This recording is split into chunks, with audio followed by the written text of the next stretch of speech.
Google being one of the dream companies for many of us, and you have cleared through the rounds. You are already working in Google. So, what are the couple of qualities slash skills or anything relevant that Google looks for in a candidate while evaluating them for a process?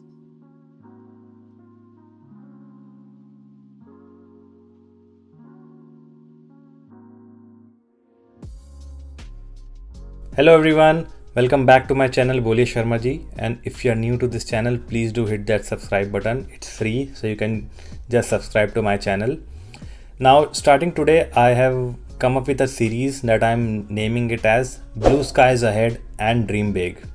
So what's going to happen under this series? So I'll be shooting various episodes with students who have graduated from various universities across US, and they have an inspiring journey from their home country. How did they make it to US? What were the couple of advice that they would like to give? And also what companies are they working for? What are the couple of inputs that they can give to not just the current student but students who are also planning to come to US? So you can see a bunch of variety of different topics that I'll be covering with them. So please do hit that subscribe button to stay connected with all of such content. So today I have a very special guest. Her name is Shivangi Shroff, and she's currently working as a big data consultant with Google, and more specifically with Google Cloud. So let's see how her journey has been, and let's check out her interview. Today, we are interviewing a very special person who has a very inspiring journey, and we'll be asking a couple of questions to her, and just to see what her thoughts are around the entire MS in US scenario, and definitely listen to her around the feedback, any advice that she would like to share. So, without wasting any further time, so Shivangi, would you like to go ahead and introduce yourself? Yeah, sure, Saurabh. First of all, I'm really happy to be here. So thanks for inviting me. My name is Shivangi, and I come from Calcutta, India. I did my undergrad, or as you call it, BTech, from a very small college in Calcutta, which was known as Academy of Technology, and it fell under West Bengal University. After I completed my undergrad, I got a job at IBM in Bangalore. So I worked there for almost 2 years. And while I was working at Bangalore in IBM, I got this idea of doing a master's degree from US. So in 2016, I came to US to pursue my master's degree in information systems with big data and analytics as specialty from GSU, or Georgia State University. And while I was studying at Georgia State University, I got this incredible opportunity to work at Warner Media as a machine learning consultant, or a machine learning intern, rather. And that's when I got introduced to the world of cloud. I was very lucky to actually get introduced to that. So that opened a lot of avenues for me, and I finally landed up in a job in a company called CloudReach, which had around 500 to 600 employees, and I worked there as a data engineer for 3 years. And after that, I moved on to Google, and right now I'm working as a cloud consultant at Google for Google Cloud Platform, where I deal with customers on day-to-day basis and help them bring their data to the cloud. So that's my background in short, sort of. Like, thank you so much, Shivangi, and I'm sure you have a variety of experience, and I can already think of many questions that I can ask, and our audience will be interested. So thank you for that.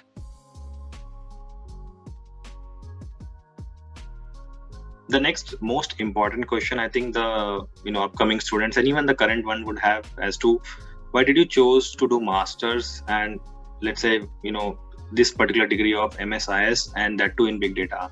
What were your thought process, and anything that you would like to share? Sure, that's a very interesting question, Saurabh. I think it takes a lot to take this decision, and it was the same for me.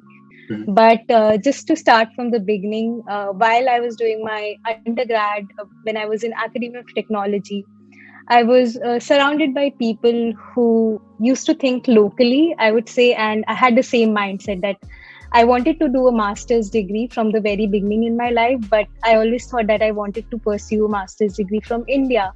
But I knew the next thing I wanted to do something from a very reputed college, or somewhere where I would get a brand value for myself, where I could build a brand for myself, basically. So while I was, thinking about it, I knew I had to take some exams I had to clear some exams in order to get to those master's degree. But it had been tested and tried out. I was not that great at IITs or AIEEE. I was looking for my options, and very interestingly, one of the seniors from my college, she took a GRE, and she was planning to do a MS, and that idea stayed with me. Like, I was like, okay, I think this is the right path for me. I started discussing it with my very close friend Shri, and we used to talk about it a lot. But as fourth year came, as placement started in college, this became like a back burner topic, and I almost forgot about it by the end of my undergrad. But then, very luckily, again, I joined IBM, and there I met a lot of like-minded people. So I made a lot of close friends in IBM, and three of them specifically, they also wanted to pursue MS from US, and that just brought back my motivation. And I think that was a signal from the universe that I need to pursue it. So we started discussing a lot. It kindled my interest again. I started discussing with my peers about it. We started researching on different like courses in US. What is the biggest skill set that is in demand right now? What are the technologies that we can all explore? We were all from similar backgrounds. We were all from computer science background. We were in the same projects, so that really helped that we were from similar backgrounds. And then while I was researching, I came across big data. And I thought I was already a developer. I had computer science background, but I definitely wanted to do something which is not application development or, writing code all the time. I wanted to do something which was new, but not in development. And plus, I also wanted to learn some business values, because I thought in my life, as I move forward, as I begin to grow in my career, it is really important to understand business aspects for any company or any role that you start in. So I started researching, took help from my friends, talked to a few friends who was already in US. I reached out to people on LinkedIn, people who were already studying in US from different colleges, took some opinions from them. And it's just incredible how you can reach out to random people and they'll help you out on That's it. true. I mean, I applied to 8 or 9 colleges and decided to go for MSIS in GSU because it was the top 10 course for information systems in the US. It had like great location. Atlanta was a really booming city, and also, of course, big data was the course that I had chosen was a mix of both technical and non-technical. If we had like 11 subjects, 5 of them were on project management, non-technical business aspects, 6 of them were technical, big data related, machine learning. So I thought that was a great balance that this course provided. So that's why I ultimately ended up going to GSU with MSIS and big data as my specialty. Oh, so I hope that helps. Yeah, definitely. That's a really good background, and thank you so much for covering that in detail. I'm sure everyone is like inspired about your journey too. So let's move on to the next question. I think the next question would be very interesting for all the upcoming students who are planning to come. So what advice would you give if anyone is planning to come to US to pursue their master's degree? What is like a couple of advice? And definitely your learning as a upcoming student, what would you like to share with them? Sure. So like if I think about this question and I reflect back on the time when I was planning to come to US, one of the biggest thing I think, like I mentioned, I got back my motivation because I met the right people. So I would say anyone who is planning to come to US, a very helpful thing is to find yourself a buddy. on the internet, you'll find so many people who want to come to US. There are different groups on Facebook, LinkedIn. We have so many different social media platforms right now. So enter those groups, try to make friends from those groups with your similar background, and that will really help you stay motivated and keep yourself on the track. The second thing I would like to advise on is, I would say, don't get intimidated by the process of applying to US. Yeah. I remember when I learned that, I had to write down my SOP, get so many LORs, I had to give GRE. There was so much that we had to do in order to be here. It's not a short process. It takes an year of your life. But don't be intimidated by that process. Take it as a challenge and know that it will give you a beautiful outcome. Like, the outcome of it is going to be very, very rewarding. So I would say, in order to make that less intimidating, again, talk to people who have already experienced it. Ask for samples, look for samples on the internet. You get so many different things on the internet that will help you out. So research is a very big part of coming to US, like knowing what you want to do. That is really important. So I would say research and talk to people, write down stuff, fail at it, write your own SOP, fail at it, do it again, but do it on your own. You will learn so much from that journey, and it will be really rewarding in the end. Reflecting upon what you said about the SOPs, I think in my case too, I actually shared it with my couple of friends just to get their feedback too, and that really helped to improve the overall process.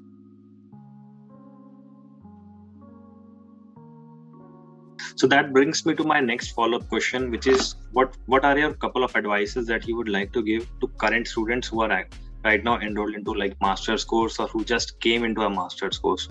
What would be your few advices? So if I think about my master's degree at GSU, when I came here on the first day, the first thing that was told to us is, you should get a job yesterday. But I kind of agree with it, but I kind of also not. So in my opinion, I feel like if your main goal of coming to US is to get a job, and if you really work hard for it, you will get it. Goal is to get a good job in US. Start doing that the day you come in. But also, that should not be your only motivation to come to US. There is so many other things that you learn here, like the type of education that they provide, the curriculum, the professors. It's very different from India. It's an experience in itself. You get to interact with people from different cultures, different backgrounds. You make projects with them. You give so many presentations. Like, you are just out in the world, and you can showcase so much of your talent here. You can grow as a person, and that is also the mindset that you should have while you're studying in US. And job should not be the only goal while you're studying here.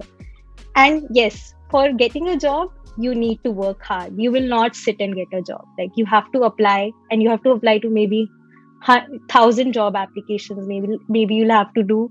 Only then you will get maybe 3 or 4 jobs, or maybe 10 calls out of those 1,000 applications that you have applied on. So you'll have to apply a lot for sure. And I think there is a great platform called LinkedIn, which is highly used in US. Yeah. So if you are coming to US, making a LinkedIn profile is a must. So making a profile on LinkedIn, and then networking is also something that is very important in the US. Like, as soon as you come here, try to reach out to seniors in your college, try to connect with your teachers who can help you understand what you need to study. And also, try to build a network. Building a network really helps you get a referral, right? And the third thing I would say is, don't rely on your curriculum.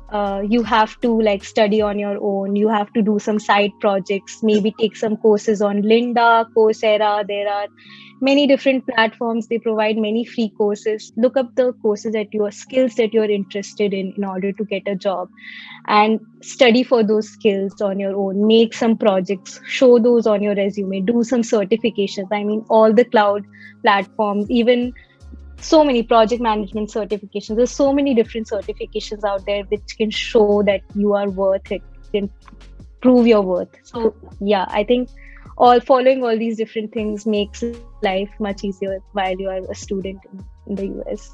Yeah, and I think I agree to most of them. Back in India, when I was working, and I think I had like 80 LinkedIn connections, and I had no idea about LinkedIn. So coming here and improving my LinkedIn profile definitely helped me a lot. I think going back to your point around networking, I went to a couple of random networking events, reached out to folks all across LinkedIn to my network. So that all really helps. So let's move on to the next question. So, Shivangi, moving on to the next and probably most important question that you are the right person to answer would be, what would be your advice for people who want to venture into the big data analytics and cloud related fields? I think like when I started my journey, even I did not have any background around big data analytics or cloud. So I would like to break it down into two parts. I think big data is a different type of a skill set, and cloud is a different skill set, which is like much broader in the sense. So I would say like few common things obviously for big data and cloud. Both will be, apart from your coursework, you should obviously go to these websites, different websites, Udemy, LinkedIn, Lynda, Coursera, and you can take these different courses and do some self-study on your own in order to learn about the different skills that are needed on big data, such as Python, Hadoop, Spark, gauging the market, and coming down with the hottest skills that is now in demand in the market. To gauge what is in demand, I think a very helpful thing is to take part in orgs such as TAG. We had that from our college, right, which was great. So it was the Technology Association of Georgia, and I think there are like similar chapters that you can find in every city in the US, and you can take part in these chapters where you'll be able to meet different people. They organize a lot of different meetups and all. So what I used to do is I used to randomly go to these different seminars and started networking with people, started talking about what they are doing in their org right now, what is the skills that is most required in their organization, and then send them out a LinkedIn request or something like that to keep connected with them. Then I also started going through meetup.com, which is another way to network with people and meet people. So that was also great. And then also taking part in some competitions from your college, maybe. So every college in US, they organize some internal competitions for the students of the university. So those are something that people do out of interest. It's not a mandatory thing. So taking part in those gives you a lot of exposure. You get to meet, again, a lot of people. You get a feedback on what you're doing, which is very important. Again, building your own projects using maybe public data sets. Like you can get public data sets on kaggle.com. So download some and build your own project, showcase them. So I think all these things will really help you venture out into big data if you don't have any background. But when it comes to cloud, it's a whole different beast. Cloud, right? Yeah. I mean, cloud doesn't have big data. It has networking, security, DevOps, like whatever skill sets you have, it's transferable to the cloud. Whatever you can do on-prem, you can do on the cloud. So I think one of the biggest approvers that you are good at cloud is taking a certification, but that's not mandatory, but it gives you like a industry benchmark. If you have a certification on your resume, and it can be a certification from any of the top 3 clouds that we have in market. It can be AWS, GCP, or Azure. Cloud skills are very much transferable. So even if you know one of the clouds, you can easily transfer your skills to other clouds. That is one of the biggest advantages of cloud, I think. And doing certifications, and again, like some side projects, every cloud has some free credits. You can use up to $200-300 for free. So just spin up a project on your own and start getting your hands dirty on it. So I think, yeah, these things will really help you venture out into big data and cloud. Yeah, that's really good, Shivangi. And again, remembering my time too, I think going to these events definitely helped a lot to connect with people, and going to events which are very relevant to the field which you are, aiming for. Let's say you want to specifically focus on analytics related events, you want to focus on cloud related events, or let's say if you're a person who is a cyber security, just focus on the relevant events from different websites, and you will be meeting random people here. People in US are really helpful, and they can go above and beyond to ensure that you know things, and they really like students, so it always works out to be just fine. But yeah, let's move on to the next question.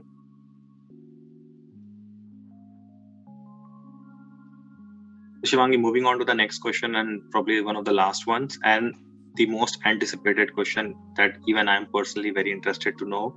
So Google being one of the dream companies for many of us, and you have cleared through the rounds, you are already working in Google.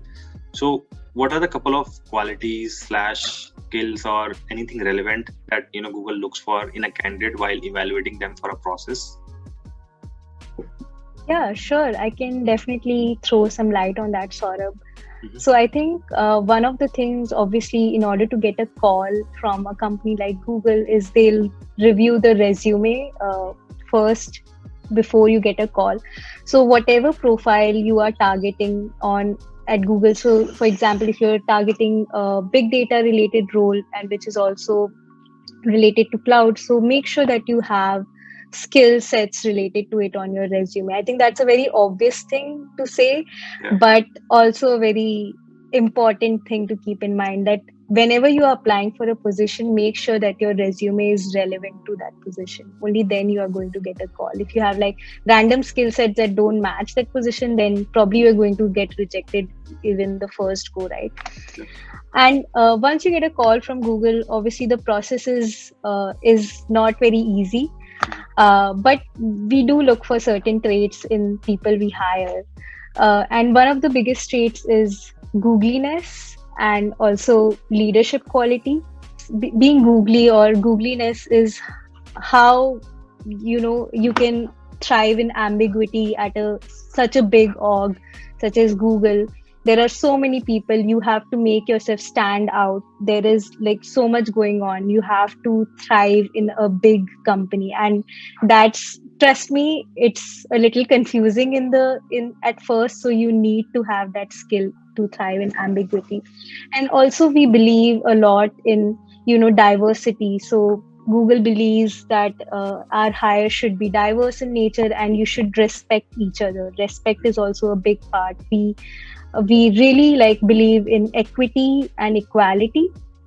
And the other skill I would say is leadership. So whatever position you are in at Google, again, because it's a big org, you are an individual contributor, and you have to take initiatives on your own in order to thrive here, in order to make yourself stand out.